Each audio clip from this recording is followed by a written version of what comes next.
Chelsea are, right at the top, aren't they? The super heavyweights, being at the top of the Premiership, one of the best teams in Europe. Stead looking to turn. Unbelievable! It was a massive day and one that we will never forget, I don't think. Chelsea 2, Bradford 4. Can you believe this? One of the big FA Cup shocks. Yeah, it's got to be up there, one of the biggest shocks. Yeah, I think it is, yeah. Of course it is. I was involved in it, so I'd love that to go down in history books. And the fact that we were 2-0 down as well kind of adds to it. So, yeah, I think it's got to be up there. We all played, I think, a little bit above our normal standards, and it had to be the case for us to get anything out of the game. It was a bit starstruck, to be fair, because the players you look up to and admire to be like standing there next to them and we were beating them. It's funny because when me and Steve Parkin were having a chat about substitutions, we both said, we can win this. We felt we could win it at that stage because of the way we were playing, and it was almost as if Chelsea had switched off mentally. And when you do that in football, it's hard to turn it back on again.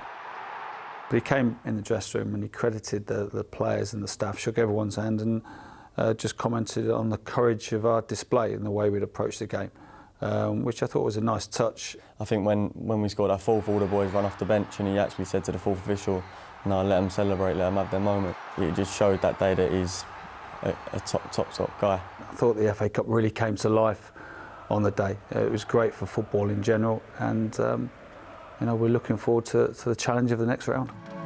Next up for the League One bantamweights are another Premier League side. Sunderland heavyweights. We've got to remember that we're going to the game as underdogs, and we've got to play like the underdogs, giving that extra, running that bit harder, chasing for every lost cause, and playing, if our life depends on it. It's going to be another, massive test for us. Very difficult game. I think they've done a fantastic bit of business with Jermaine Defoe. Obviously, he's a complete natural goal scorer, and he's proved that over the years. It's almost a decade since John Stead was wearing the colours of Sunderland. Midfielder Billy Knott is also facing his former club. I don't have great memories for playing up there. I didn't have a great time while I was there. I think there was a bit proving a bit to myself with the Chelsea game that I can still play at the top level and compete. It was a great club for me. The way I developed and stuff was brilliant, and on and off the pitch. But I just think it come to a standstill when I was 19 to 21, where I wasn't really progressing. Maybe it was me not taking enough on board. They released me, so it will be sweet to go back there and get the result. He's got great awareness. He's a very good final third player. He can make things happen, and we're enjoying working with him. The duo are enjoying their football again. It's symbolic of the harmony that Parkinson has instilled at the club. The atmosphere generated inside the ground, week in, week out. It's a pleasure to be stood on the touchline. It must be great to play in front of our supporters. We always say to the lads that we've got the people of Bradford right behind us because of the manner in which we're playing.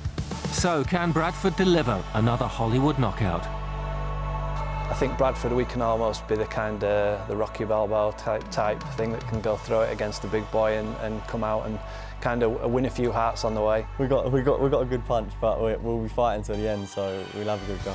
It's great. You can't enjoy the FA Cup, the buzz and the anticipation of a big game like this coming up, then you're in the wrong game.